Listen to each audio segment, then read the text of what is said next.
दोस्तों नमस्कार। उत्तराखंड के रूपपुर में एक बुजुर्ग मुसलमान को नमाज पढ़ने पर मारा गया, जिसकी वीडियो सोशल मीडिया पर वायरल है। कई लोग शेयर करते हुए दिखाई दे रहे हैं। सच कहूं दोस्तों तो ऐसी खबरों को मैं आम तौर पर लिखने और आप तक पहुंचाने से बचने की कोशिश करता हूं, मगर हाल ही में अलग अलग जगहों से एक जैसी नफरत वाली खबरें बार बार देखने को मिल रही है, जिसकी वजह से मुझे लगा कि आपसे इसे लेकर चर्चा जरूर करनी चाहिए, बात जरूर करनी चाहिए।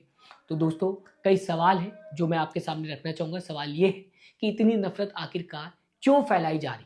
सवाल ये भी है कि मुसलमानों से और नमाज से इतना डर आखिरकार क्यों है कि कुछ नफ़रती लोग जैसे ही मुसलमान या इस्लाम से जुड़ी हुई चीज़ देखते हैं, नफ़रत से भर जाते हैं, ज़ॉम्बी बन जाते हैं, सही गलत सोचने की ताकत ही खो देते हैं, जैसा कि इस वीडियो में आप देख सकते हैं। या फिर ये कहें कि ये नेताओं और गोदी मीडिया का फैलाया हुआ जहर है, जिसने कुछ लोगों से सोचने समझने की ताकत जो है वो छीन कर उन्हें ज़ॉम्बी बना दिया है। जो इस्लाम से जुड़ी कोई भी चीज़ देखते ही दिमाग का कंट्रोल जो होता है वो खो देते हैं। मुसलमान देखते ही हिंसा, नफरत, गालियां देना शुरू कर देते हैं, जानवर बन जाते हैं। दोस्तों, ऐसा लग रहा है कि जिन्हें पहले अंधभक्त कहा जाता था, अब वो ज़्यादा नफरत उगलने लगे हैं और ज़्यादा नफरत के साथ साथ अब वो ज़ॉम्बी बन गए हैं। जैसे फिल्मों में आपने देखा होगा कि ज़ॉम्बीज़ इंसानों को काटने के लिए जानवरों की तरह भागते हुए दिखाई देते हैं। उन्हें कुछ और समझ में नहीं आता, बस अपना जहर जो है वो उन्हें दूसरों तक पहुंचाना होता है और कैसे भी दूसरों को भी ज़ॉम्बी बनाना होता है। ऐसे ही हमारे देश में भी अब इस्लामोफोबिया वाले ज़ॉम्बीज़ घूम रहे हैं। फिर से मैं आपको ये तस्वीर दिखाना चाहूँगा। मुसलमान दिख गए तो सब भूल जाते हैं, दिमाग खो देते हैं और ज़ॉम्बी बनकर मुसलमानों को काटने के लिए दौड़ते हैं, हमला करने के लिए पागल हो जाते हैं।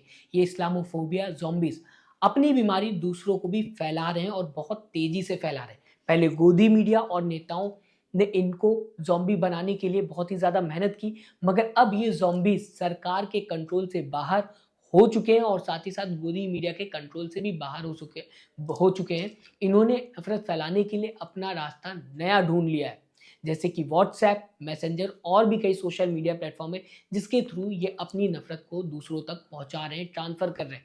इनका मकसद सिर्फ और सिर्फ दूसरे धर्मों के खिलाफ नफरत फैलाना है, जो कि इनका एकमात्र जिंदगी का मकसद है। ये पूजा भी करते हैं तो चर्च और मस्जिद के सामने पूजा करते हुए दिखाई देते हैं, जब इन्हें दूसरों को छोटा और नीचा दिखाना होता है या बराबरी करनी होती है या दूसरों के खिलाफ नफरत फैलाना होता है। इनकी पूजा में मोहब्बत नहीं होती, इनकी पूजा में आस्था नहीं होती, इनकी पूजा से भगवान हो ना हो, लेकिन दूसरे धर्म के लोग जरूर नाराज होते हुए दिखाई देते हैं। ऐसी कई तस्वीरें सामने आई, तो अब इन्हें ज़ॉम्बी ही कहना ज्यादा बेहतर होगा। फिलहाल उत्तराखंड के रूपपुर में एक बुजुर्ग मुस्लिम, जिनका नाम शाहिद है, मजदूर है, वो कई दिनों से लेबर का काम कर रहे थे। पास में ही खाली जमीन देखी तो नमाज पढ़ना शुरू कर दिया। तभी अरविंद शर्मा आया और उन्हें धक्का देकर नमाज पढ़ते टाइम गिरा दिया। फिर धक्का मारने के बाद लातें मारी और डंडों से पीटा भी, जिसकी वीडियो सोशल मीडिया पर देखा जा सकता है। शाहिद जमीन पर बैठकर इबादत कर रहे थे और अरविंद उन पर हमला करता हुआ दिखाई दिया। शाहिद खुद को बचाने की कोशिश करते हैं, लेकिन हमलावर उन्हें मारता हुआ दिखाई दे रहा है, रुकता नहीं है। आखिर में शाहिद हाथ जोड़कर रहम की भीख मांगते हुए दिखाई देते हैं। शाहिद से जय श्री राम का नारा लगवाया जाता है। सवाल ये भी उठता है अब कि क्या अरविंद शर्मा को लगता है कि भगवान श्री राम इससे खुश होंगे? किसी को मारकर रुलाकर जय श्री राम बुलवाना, ये भगवान श्री राम का अपमान नहीं तो और क्या है? क्योंकि जब राम जी का नाम खुशी से ना बोला गया हो या लिया गया हो, उसका क्या ही मतलब? आपने जय श्री राम को डर से जोड़ दिया, नफरत से जोड़ दिया। हाँ, वही नफरत जो आपके मन में है। भगवान श्री राम की निगेटिव इमेज आपने सामने वाले के मन में डाल दिया। अब क्या ये धर्म का प्रचार है दोस्तों, या फिर धर्म का अपमान है कि आप जय श्री राम का नारा लगाकर किसी इंसान को मार रहे हो, किसी बेगुनाह को मार रहे हो, मगर जिस इंसान ने सोचने समझने की ताकत ही खो दी, ज़ॉम्बी बन गया, उससे क्या ही उम्मीद की जाए? उसको क्या ही पता कि क्या सही क्या गलत। दोस्तों, ऐसे ही हाल में यूपी के बदायूं से खबर सामने आते हुए दिखाई दी थी, जहां पर बजरंग दल का एक गुंडा, जिसका नाम अक्षय सिंह था, कुछ मुसलमानों को देखने के बाद गांव में अपने जानवर बन गया, पागल हो गया, हमला करना उन पर शुरू कर दिया था, जिसकी वीडियो सोशल मीडिया पर वायरल होते हुए दिखाई दी। जिसके बाद पुलिस ने अक्षय सिंह के खिलाफ एक्शन लिया। क्रिसमस पर भी ऐसी कई तस्वीरें सामने आते हुए दिखाई दी जहां पर मॉल में तोड़फोड़ देखने को मिली, चर्च के अंदर घुसकर क्रिश्चियंस के खिलाफ अपशब्दों का प्रयोग किया गया, गालियां दी गई। आपको याद होगा दोस्तों, चेतन सिंह जिसने ट्रेन में ढूंढ ढूंढ कर मुसलमानों को गोलियां मारी थी, जिसके बाद उसे पागल बता दिया गया था। ऐसे लोग समाज और देश के लिए खतरा है। आप किसी भी धर्म से हो, किसी भी कास्ट से हो, आपसे मैं ये रिक्वेस्ट करूंगा कि ऐसे लोगों से दूर ही रहिए। ये अपनी नफरत आपके अंदर डालने की हर एक कोशिश करेंगे, आपको भी ज़ॉम्बी बनाने की कोशिश करेंगे। ये देश को एक नहीं देखना चाहते, ना ही करना चाहते। ये देश के भाईचारे को नहीं बनाना चाहते, ये देश के भाईचारे को खराब करना चाहते। ये संविधान के खिलाफ काम करते हुए लगातार दिखाई देते हैं। ना ही ये धर्म के हैं और ना ही ये देश के हैं। क्योंकि मैं फिर आपसे दोस्तों बताना चाहूंगा, प्रधानमंत्री नरेंद्र मोदी ने एक नारा दिया था, सबका साथ सबका सबका साथ सबका विकास। ये हमारे लिए सिर्फ और सिर्फ नारा कभी नहीं था, नहीं है। ये हमारा प्रेरणा मंत्र है। समाज का हर वर्ग, देश का हर कोना, समाज का हर तबका, ये हमारा अपना है। और इसीलिए हमारा मानना है कि देश का विकास तभी हो सकता है जब सबका साथ हो, सबका विकास हो। जब तक सबका साथ नहीं होगा तब तक किसी का भी विकास नहीं होगा। और देश तभी आगे बढ़ पाएगा, तभी एआई में सबको पिछाड़ पाएगा, तभी फ्यूचर की बात कर पाएगा जब हम एक साथ खड़े होंगे।